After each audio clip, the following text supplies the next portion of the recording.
بالله من شرور أنفسنا ومن سيئات أعمالنا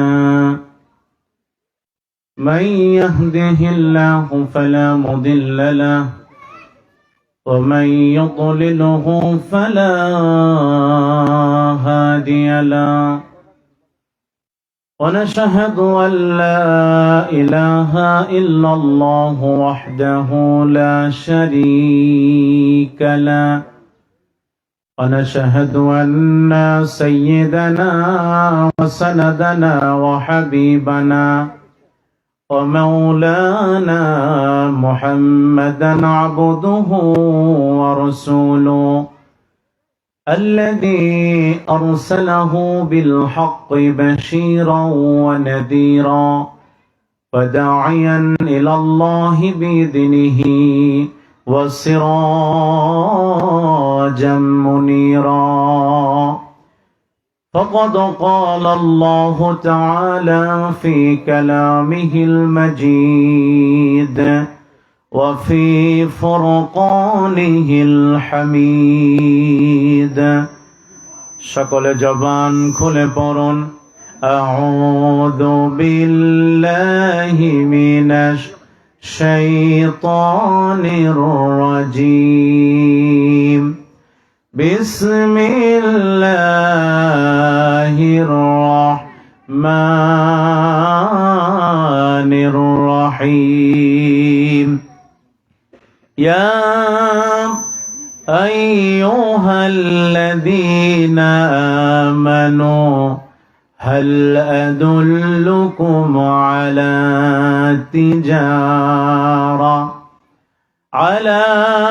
تجارة تنجيكم من عذاب أليم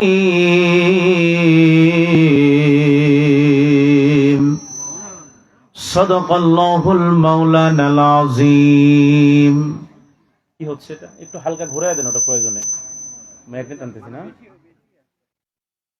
وأن رجلا سأل رسول الله صلى الله عليه وسلم ما الإيمان قال إذا একটু হালকা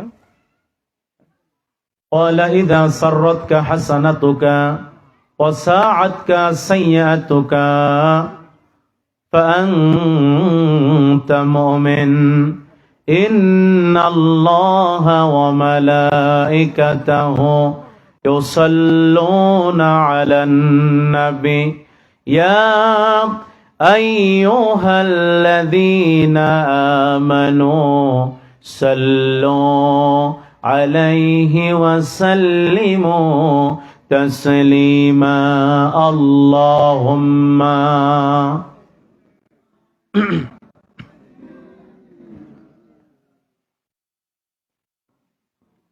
وعلى آل سيدنا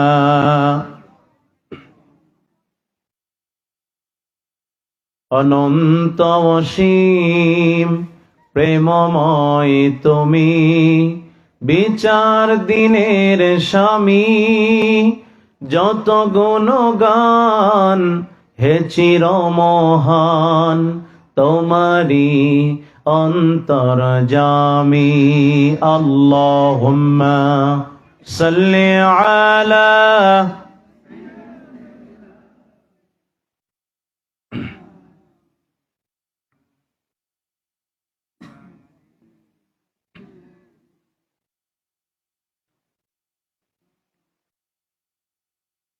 পৃথিবীর মানচিত্রে 2 শতাধিক স্বাধীন দেশের অন্যতম একটি দেশ যার নাম বাংলাদেশ। বাংলাদেশের ঐতিহ্যবাহী বগুড়া জেলা কাহালু থানার অন্তর্গত রুস্তম চাপড় যুব কাফেলার উদ্যোগে আয়োজিত বাৎসরিক ইফতার ও দোয়া মাহফিলের সম্মানিত সুযোগ্য সভাপতি, সম্মানিত বিশেষ অতিথি, আমন্ত্রিত উলামায়ে কেরাম, উপস্থিত আমার সামনে অত্র এলাকার মুরব্বিয়ানে কেরাম, যুবক ভাইয়েরা, স্নেহের কচি কাঁচা, পর্দার আড়ালে অবস্থানরত অবলা সরলা সতী সাধবী, আজকের এই মাহফিল আসতে পেরে বসতে পেরে আপনারা খুশি না বেজার? জোরে বলেন, খুশি না বেজার?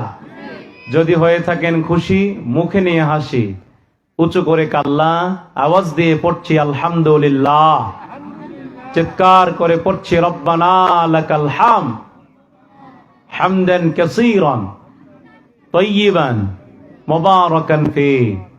প্রশংসা করলাম কার? লাভ হলো কার? আল্লাহ। দুনিয়ার কোন মানুষ যদি আল্লাহর প্রশংসা না করে আল্লাহর কি ক্ষতি হয়? কথা বলেন, আল্লাহর কি ক্ষতি হয়? দুনিয়ার সমস্ত মানুষ যদি আল্লাহর প্রশংসা করে আল্লাহর কি লাভ হয়? লাভ ক্ষতি কোনোটাই আল্লাহর সাথে যায় না, লাভ ক্ষতি দুটাই যায় বান্দার সাথে। কথা বলেন ঠিক কিনা? আল্লাহ পাক আজকের এই যুবকদের এই প্রোগ্রামে উপস্থিত হতে পেরে আমরা সকলেই সেই মহান রবের দরবারে কালিমাতুশ শুকর আদা করছি। সকলে জবান খুলে পড়ছি আলহামদুলিল্লাহ। লক্ষ্য করে দরুদ ও সালাম বর্ষিত হোক সেই বিশ্ব নবীর প্রতি, যিনি ছিলেন বিশ্ব মানবতার মুক্তির দূত, যিনি ছিলেন বিশ্ব মানবতার মুক্তির দিশারি, যিনি ছিলেন ইমামুল মুরসালিন খাতামুন নবিয়্যিন রাহমাতাল লিল আলামিন। মক্কাওয়ালা, মদিনাওয়ালা, কামলিওয়ালা, যেই নবীজির সুপারিশ ছাড়া কাল কিয়ামতের ময়দানে কোনো মানুষ জান্নাতে প্রবেশ করতে পারবে না, ঠিক কিনা? যেই নবীর উপরে দরুদ পড়লে আল্লাহ রহমত নাজিল করেন। মান সাল্লা আলাইহি ওয়াহিদাতান, নবীজি বলছেন যদি কোনো বান্দা আমি নবীর উপরে একবার দরুদ শরীফ পড়ে সাল্লাল্লাহু আলাইহি আশারা, ওই বান্দার উপরে আল্লাহ 10টি রহমত নাজিল করেন। শুধু তাই নয়, আল্লাহ সুবহানাহু ওয়া তাআলা আমাদের উপরে নামাজকে ফরজ করেছেন, কিন্তু আল্লাহ কোনোদিন নামাজ পড়ে না। আল্লাহ কি নামাজ পড়ে? অথচ নামাজের কথা কোরআনে প্রায় 82 জায়গায় আল্লাহ বলেছেন আকিমুস সালাহ, তোমরা নামাজ কায়েম করো। এই কথা কার? আল্লাহ পাক নামাজের কথা বলেছেন, কিন্তু আল্লাহ কোনোদিন নামাজ পড়ে না। আল্লাহ যাকাতের কথা বলেছেন আকিমুস সালাতা ওয়া আতুজ যাকাত। আল্লাহ পাক বলেন তোমরা নামাজ কায়েম করো, যাকাত আদায় করো, কিন্তু আল্লাহ কোনোদিন যাকাত আদায় করে না। আল্লাহ কি যাকাত দেয়? আল্লাহ নামাজের কথা বললেন, কিন্তু আল্লাহ নিজে নামাজ পড়লেন না। আল্লাহ যাকাতের কথা বললেন, কিন্তু আল্লাহ কোনোদিন যাকাত দিলেন না। আবার আল্লাহ পাক হজ করাকে ফরজ করে দিয়েছেন। ওয়ালিল্লাহি আলান নাসি হিজ্জুল বাইতি মান ইসতাতাআ ইলাইহি সাবিলা, যে ব্যক্তি নিজ বাড়ি থেকে মক্কা মদিনায় যাতায়াতের সামর্থ্য রাখে ওই ব্যক্তির উপরে আল্লাহ হজকে ফরজ করেছেন, কিন্তু আল্লাহ কোনোদিন হজ করে না। আল্লাহ কি হজ করেন? তাহলে আল্লাহ হজকে ফরজ করেন, আল্লাহ কোনোদিন হজ করেন না। আবার আল্লাহ পাক আমাদের উপরে রমজান মাসে রোজাকে ফরজ করে দিয়েছেন, সুন্দর করে বলছেন ইয়া আইয়ুহাল্লাযীনা আমানু কুতিবা আলাইকুমুস সিয়াম কামা কুতিবা আলাল্লাযীনা মিন ক্বাবলিকুম লাআল্লাকুম তাত্তাকুন। আল্লাহ বলছেন ইয়া আইয়ুহাল্লাযীনা আমানু, হে বিশ্বাসীগণ, কুতিবা আলাইকুমুস সিয়াম, তোমাদের উপরে সিয়ামকে ফরজ করা হলো, সিয়ামকে আবশ্যক করা হলো, কিন্তু আমার আল্লাহ কোনোদিন রোজা রাখে না, সিয়াম করে না। তাহলে আল্লাহ নামাজকে ফরজ করলেন, নামাজ পড়লেন না। যাকাতকে ফরজ করলেন, যাকাত দিলেন না। হজকে ফরজ করলেন, কিন্তু আল্লাহ হজ করলেন না। রোজাকে ফরজ করলেন, কিন্তু আল্লাহ কোনোদিন রোজা রাখলেন না। আল্লাহ ডাক দিয়ে বলে দুনিয়ার মানুষ রে, আমি আল্লাহ একটা আমল করি, আমি আল্লাহ পাক একটা আমল করি। সে আমলটাকে আল্লাহ সেটাও বলছেন সূরা হাজাবের ভিতরে। আল্লাহ বলছেন ইন্নাল্লাহা ওয়া মালাইকাতাহু ইউসাল্লুনা আলান নবী ইয়া আইয়ুহাল্লাযীনা আমানু সাল্লু আলাইহি ওয়া সাল্লিমু তাসলিমা। আল্লাহু আকবার বলেন। আল্লাহ বলেন দুনিয়ার মানুষ রে, ইন্নাল্লাহা ওয়া মালাইকাতাহু, আমি আল্লাহ এবং আমার ফেরেশতা সহ আমি আমার নবীর উপরে সদা সর্বদা দরুদ শরীফ পড়ি। আল্লাহু আকবার বলেন। তাহলে আল্লাহ পাক দরুদের আমল করেন। এজন্য হাদিসে আসছে রাসূলের নাম যখন শোনা হবে তখন কি পড়তে হবে? দরুদ পড়তে হবে। এজন্য সকলেই পড়ছি সাল্লাল্লাহু আলাইহি ওয়াসাল্লাম। সম্মানিত ভাইয়েরা আমার, ইফতার আমাদের সামনে, সময় খুবই কম। যে আয়োজন করেছে আমার যুবক ভাইয়েরা, এটা যদি 4টা থেকে করা হয়তো ভালো হইতো, তাই না? এখন আমার হাতে সময় খুবই কম, আমি কোনটা বলবো কোনটা ছাড়বো, এমন হয়েছে না পরিবেশ? সময়টা খুবই নিকট। এই জন্য আসেন আমি সংক্ষেপে, আমি যেহেতু কোরআন থেকে, যেহেতু এই মাস রমজান মাস কোরআন নাজিলের মাস, কি নাজিলের মাস, এই রমজান মাসের মর্যাদা কেন বেশি হয়েছে জানেন? কোরআনের কারণে। কিসের কারণে?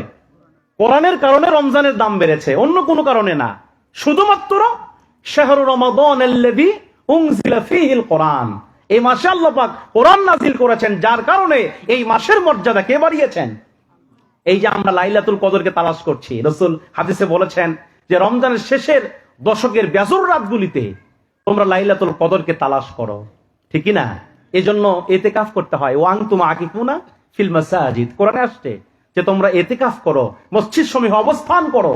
এই যে লাইলাতুল কদর তালাশের জন্য, লাইলাতুল কদরকে পাওয়ার জন্য এই যে আমরা ইতিকাফ করি, রাত জাগি, এই লাইলাতুল কদরের দামও বেড়েছে শুধুমাত্র কেবলমাত্র ইন্না আনজালনাহু ফি লাইলাতুল কদর, এই রাত্রিতে আল্লাহ কোরআন নাজিল করেছেন, যার কারণে এই কদরের মর্যাদাও বেড়েছে।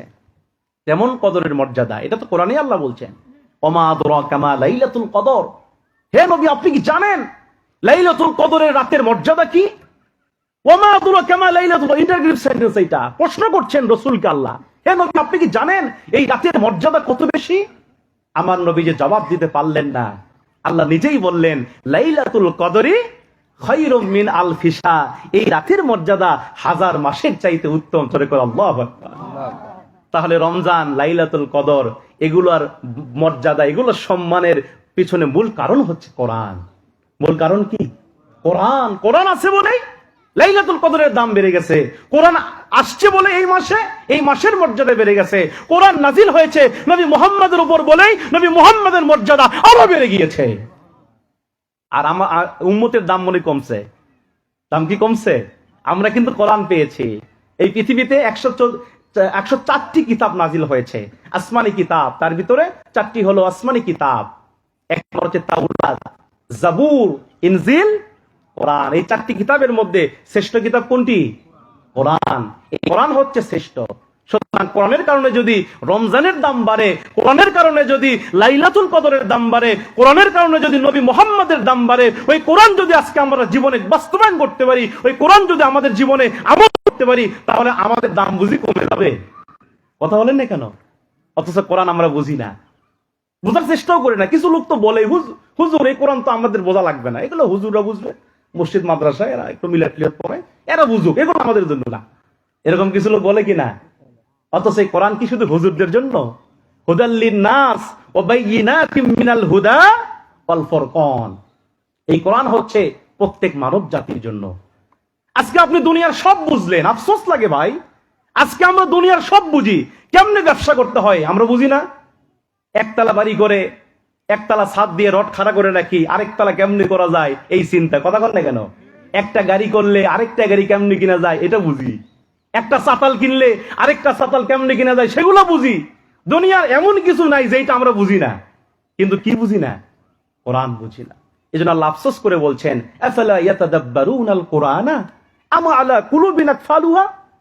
আল্লাহ পাক আফসোস করে বলছেন, আফালা ইয়াতাদাব্বারুনাল কুরআনা, ও দুনিয়ার মানুষ তোমাদের কি হয়েছে?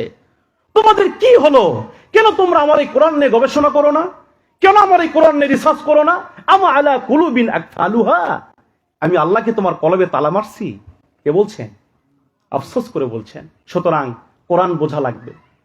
কোরআন শুধু বুঝলে হবে না, এটা বাস্তবে আমল করতে হবে। সাহাবায়ে কেরাম রাদিয়াল্লাহু তাআলা আনহুম তারা এই কোরআনকে বুঝেছেন, কোরআনকে মেনেছেন, যার কারণে দুনিয়া থেকে জান্নাতের সার্টিফিকেট পেয়েছেন।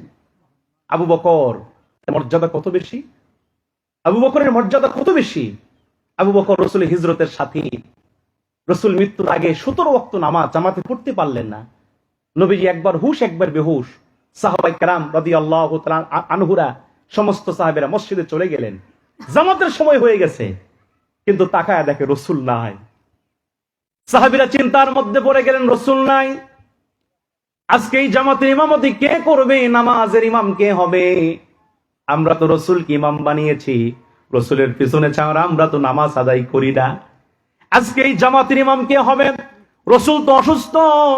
সাহাবীরা যখন চিন্তিত হয়ে পড়লেন, মুহূর্তের মধ্যে সাহাবাই কেরামরা মাশওয়ারা করলেন, পরামর্শ করলেন, নবী যেহেতু নাই তাহলে ইমাম কে হবে? সাহাবীরা পরামর্শ করে সিদ্ধান্ত নিলেন আল্লাহর নবীর পরে যেই লোকটার মর্যাদা সবচেয়ে বেশি তার নামই হলো আবু বকর সিদ্দিক। আবু বকরের মর্যাদা কত বেশি? আমার রসুল বলছেন আবু বকর সিদ্দিকের আমল যদি একটা পাল্লায় রাখা হয় আর সারা পৃথিবীর উম্মতের আমল যদি আরেক পাল্লায় রাখা হয়, আমার নবীজি বলেছেন আবু বকরের আমলের পাল্লাটা আল্লাহর কাছে বেশি ভারী হয়ে যাবে। এই যে আবু বকরের সম্মান দাম কেন বেড়েছে? সে কোরআন মেনেছে। হযরত ওমর রাদিয়াল্লাহু আনহু তিনিও কোরআন মেনেছেন। অর্ধ পৃথিবীর খলিফা, গায়ে ভালো জামা ছিল না, সেরা জামা গায়ে দিয়ে থাকতেন। এমন নেতা ছিলেন 24 ঘন্টার ভিতরে মাত্র 2 ঘন্টা ঘুমাতেন আর বাকি 22 ঘন্টা জনগণের খবর নিতেন। কেমন নেতা! আর আমার দেশের নেতারা কথা বলেন না কেন? আমার দেশের নেতা তাদের নেতা, তাদের মধ্যে পার্থক্য আছে না নাই? ওমর ফারুক কেমন নেতা ছিলেন ভাইয়ের আমার? রাতের আধারে ছদ্মবেশে বের হতেন, জনগণের খবর নিতেন আর মাঝে মাঝে বলতেন আমার রাষ্ট্রের ভিতরে একটা কুকুরও যদি না খেয়ে মারা যায় কাল কিয়ামতের ময়দানে আল্লাহর কাঠগড়ায় দাঁড়ানো লাগবে। এই যে জবাবদিহিতার ভয় ছিল শুধুমাত্র কোরআন মানার কারণে। আসুন সেই কোরআন থেকে আমি সূরা সফের একটি আয়াত তেলাওয়াত করেছি। এই আয়াতকে সামনে রেখেই আমার হাতে আর সময় আছে মাত্র হয়তোবা 8-10 মিনিট হয়তো বলতে পারবো। এই 8-10 মিনিটে যতটুকু সময় আছে আমার হাতে আমি সূরা সফের এই 10 নম্বর আয়াত থেকে সংক্ষেপে আলোচনা করতে চাই। শুনতে রাজি আছেন তো ইনশাআল্লাহ? লিল্লাহি তাকবীর, লিল্লাহি তাকবীর। খারাপ লাগতেছে আপনাদের? খারাপ লাগতেছে? আমার মনটা চাচ্ছে আমি অনেক লম্বা টাইম ওয়াজ করি, কিন্তু সময় আমাদের পক্ষে নাই। কথা বলেন না কেন? ইংরেজিতে একটা প্রবাদ আছে, time and tide wait for none, আল ওয়াক্তু লা ইয়ানতাজিরু লি আহাদিন। সময় ও জলস্রোত কারোর জন্য অপেক্ষা করে না। সুতরাং যদি ইফতার আমাদের সামনে আসেন, আমি সূরা সফের আমি 10 নম্বর আয়াত তেলাওয়াত করেছি। এই আয়াতে কারিমায় আল্লাহ সুবহানাহু ওয়া তাআলা বিশ্ববাসীর ভিতরে যারা মুমিন, যারা ঈমানদার, আল্লাহ পাক তাদেরকে ডেকে বলছেন। কি বলছেন?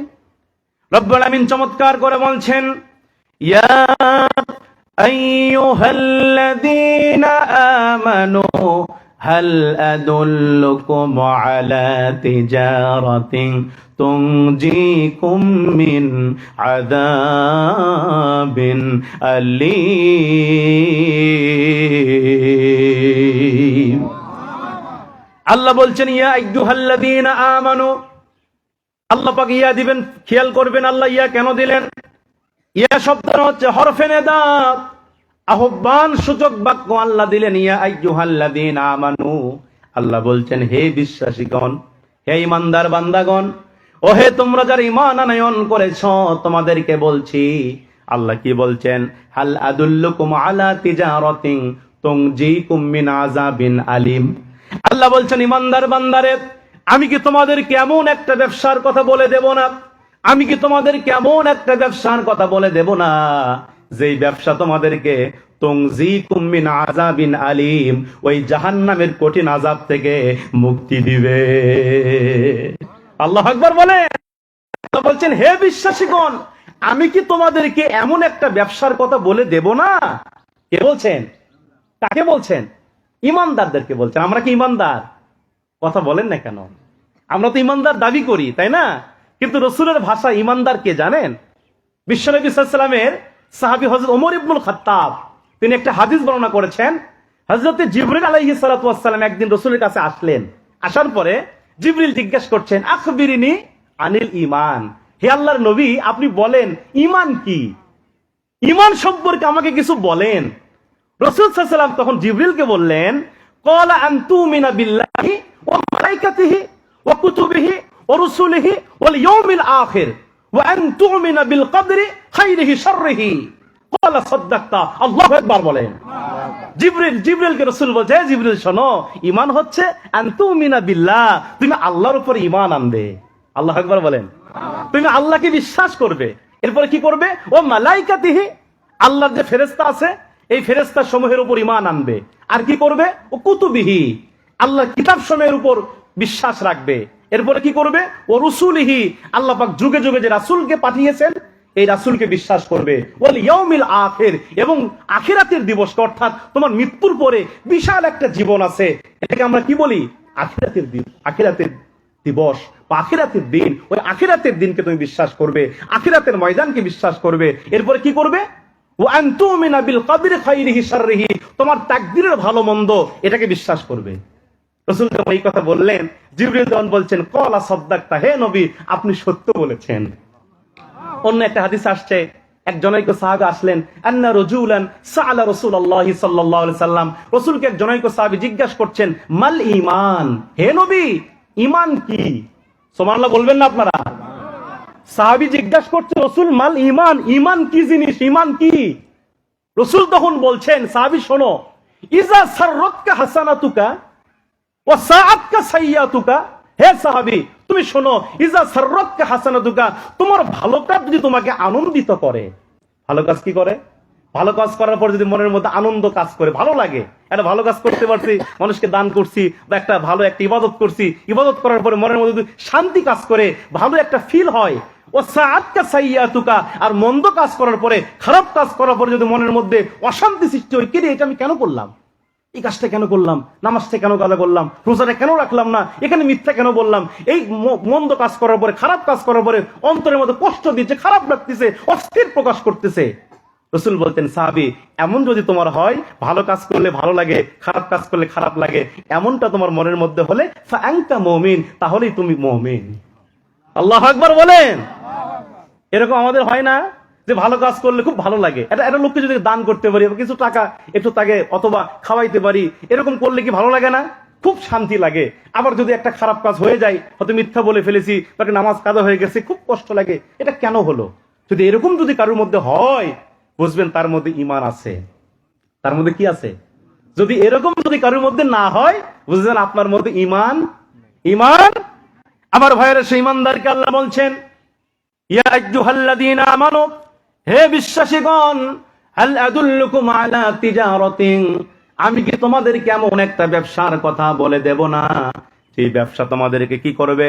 তুনজিকুম মিন আযাবিন আলীম, ওই জাহান্নামের কঠিন আযাব থেকে চিরদিনের জন্য মুক্তি দিবে।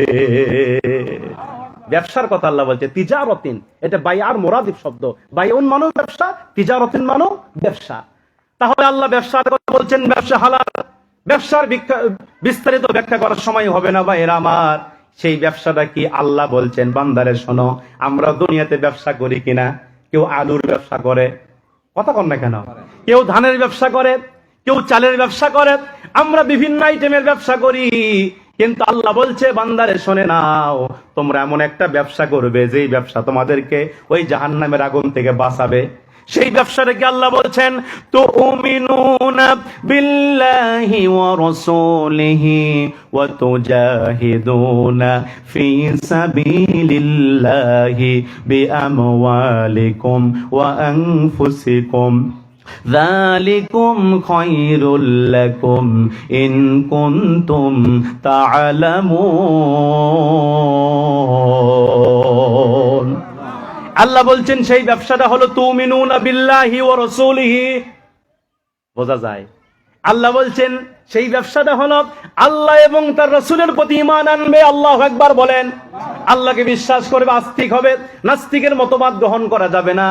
যারা বলে দেয়ার ইজ নো গড, আল্লাহ বলতে কিছুই নাই, এমন নাস্তিক বাংলাতে আছে না নাই? আবার কিছু নাস্তিক বলে আনসিন ইজ নাথিং, যা দেখি না তা বিশ্বাস করি না, এমন নাস্তিক পৃথিবীতে আছে না নাই? আল্লাহ বলছেন তুমিনুনা বিল্লাহি ওয়া রাসূলিহি, তোমরা আল্লাহর উপর ঈমান আনবে, রাসূলের উপর ঈমান আনবে।